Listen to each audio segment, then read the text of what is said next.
Thank you very much, my dear friends. Inland waterways transport is a sector which is in very nascent stage as of now.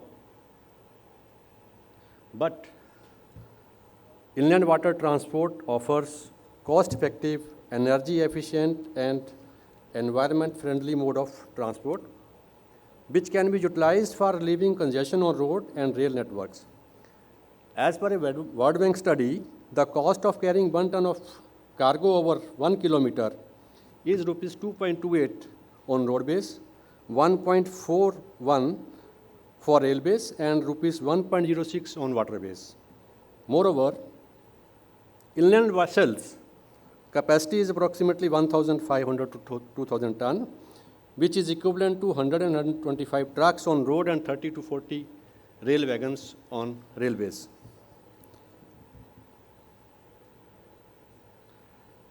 Inland water transport in India plays a very small role in national freight transport, carrying only 2% of India's freight as of now, as compared to 7 to 14% in China, US, and European Unions.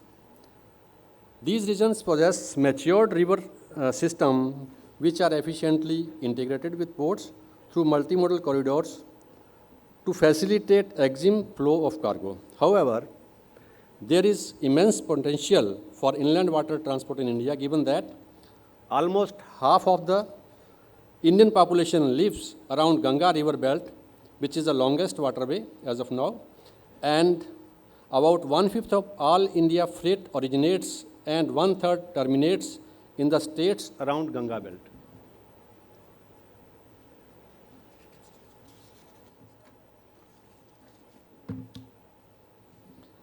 There is a significant opportunities to expand the inland water transport sector in India. Renewed emphasis has been given for the development of this sector since 2014-15. Out of 111 new national waterways declared in 2016, based on the various technical economic feasibility studies, Inland Waterways Authority of India has identified 23 national waterways for future development on priority. 19 waterways are currently operational, and 109 million ton traffic was recorded on these waterways during 2021, which has grown significantly over the last 7-8 years.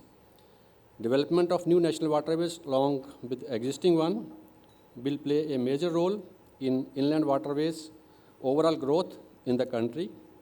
The traffic on inland waterways in India is expected to reach 200 million ton per annum by 2030.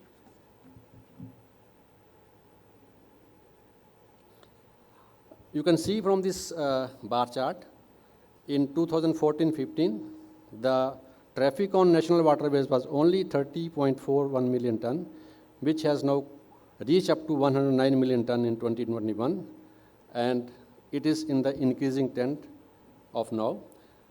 But this inland water transport is a slow mode of transportation because we are using the natural resources of rivers, waters for movement of this cargo. So for low value cargo, this transport sector is very much in demand. The major commodity profile on inland waterways is coal, iron ore, sand, minerals, and little bit foodstuff and steel products.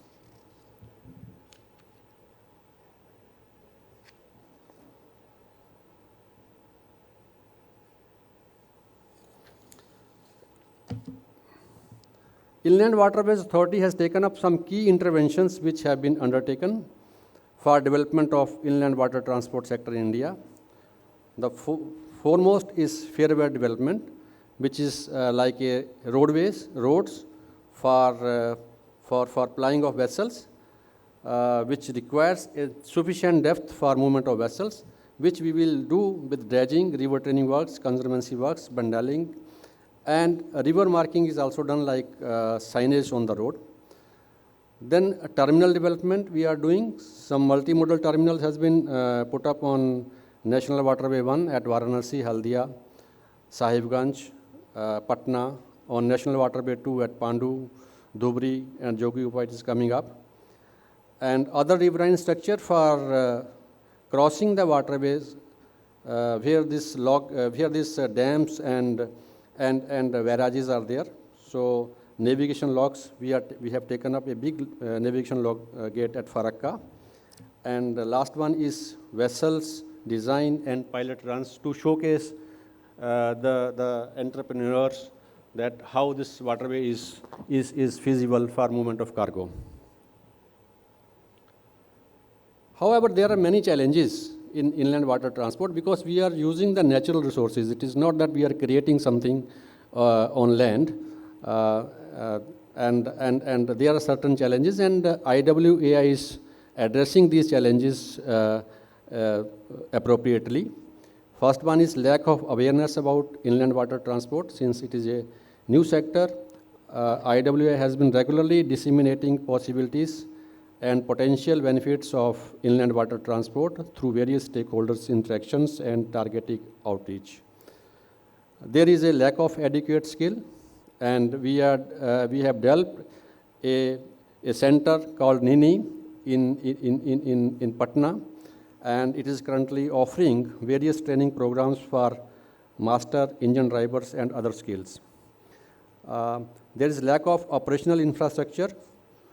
For coming through this lack of infrastructure, one of the biggest project has been taken up for augmentation of National Waterway Band through Jalmarg Vikas project at a cost of around rupees 4,600 crores, where multimodal and intermodal terminals has been developed, and the depth in the fairway is also being increased through assured depth contracts. Similarly, the National Waterway number 2, 1686, that is River Brahmaputra and Sundarbans, are also being taken up for increasing the depth and increasing the efficiency of waterways. There is another challenge, that is shortage of inland vessels in India. This is the major challenge because now the cargo has been grown up, people are coming, industry is coming up, but there is a shortage of inland vessels. However, to overcome this problem, Ministry of Port Shipping and Waterways has come up with a scheme for giving financial assistance for construction of vessels, because construction of vessel requires a huge initial investment, around 10 to 15 lakhs for one vessel. So the people are hesitate to invest for procuring the vessels. Then integration with coastal shipping. Now Director General of Shipping has now allowed inland vessel to ply in sea within 5 nautical miles of the inshore traffic corridor during fair weather conditions. This will integrate this inland water transport with coastal shipping. Fairway development we are doing with dredging and other assured depth contracts to remove the siltation from the river to increase the depth for bigger vessels.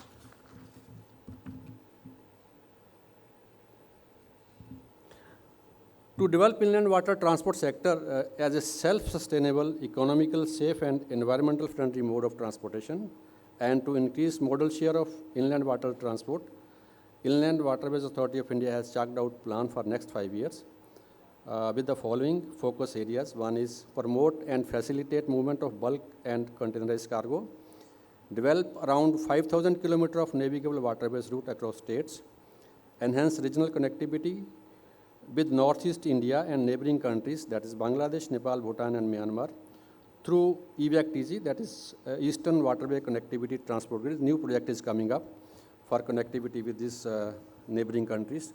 Then integrate inland water transport with coastal shipping and other modes. Target passenger cruise tourism on waterways by encouraging private sector.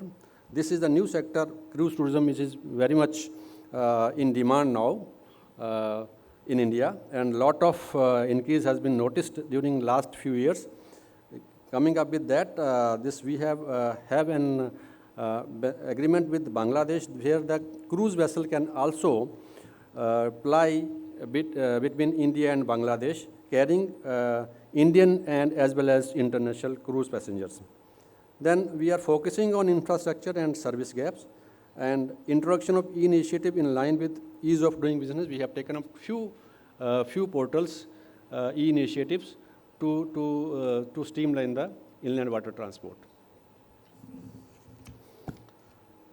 This is the connectivity of inland waterways with Bangladesh, which give numerous possibility of trade between the regional countries, Kolkata being the focal point. Coastal shipping agreement along with protocol for inland water transport between India and Bangladesh will act growth and connectivity engine for region through an economical and greener mode of transport.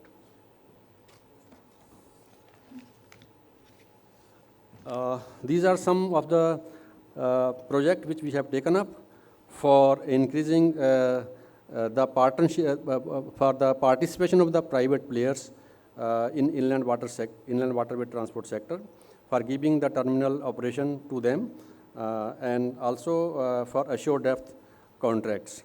There are immense possibility of transporting coal transportation on National Waterway 1. A lot of these power projects are situated on National Waterway 1, which can use the facility of inland water transport for transporting the imported coal from Kolkata to their plants.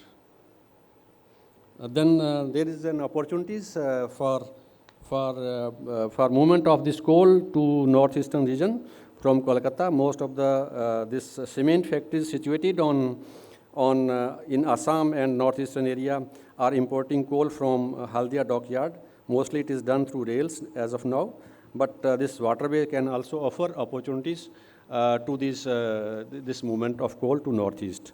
Then there is the opportunity of steel to northeastern region as well as to Bangladesh. Bangladesh is using a lot of raw steel, sponge iron for manufacturing their products, which is also currently moving on trucks and roads. But during the pandemic, when this Benapole Potrapole was choked up, they have transferred their movement of cargo to waterways, and we have happily welcomed that. And now this sponge iron is also moving through waterways to Bangladesh. There are opportunities for other commodities. Steel, textile is also now being used, being transported through waterways in Bangladesh, to Bangladesh as well as to northeastern India. Connectivity to northeastern region is being reduced by declaring this inclusion of Dulian Rajshahi stretch extended up to Aricha. And this will be a good opportunity for movement of stone aggregates from this Bihar and Jharkhand area to Bangladesh as well as to northeastern region. Significant movement has been taken up for other movement of the material like iron and steel, textile, limestone boulders through waterways. We have also taken up some new initiative for this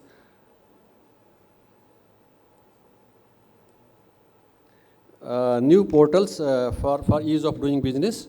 Currently, we have 3 portals. One is accessing navigation information for safe voyage, collection, compilation, analysis, and dissemination of cargo data.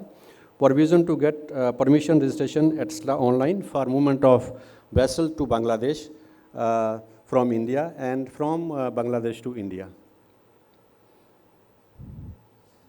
IWA expects from the industry to take advantage of these waterways, shift share of cargo to inland waterway transport mode, identify problems and communicate them for resolution, evolve future-proof strategy with support of all stakeholders, users and operators. Thank you very much. We are here to support you at head office, Kolkata office, Guwahati office and Patna office as well as in Cochin office. And there is a list of the responsibility and works which we are carrying out, the services which IWA is providing. Thank you very much.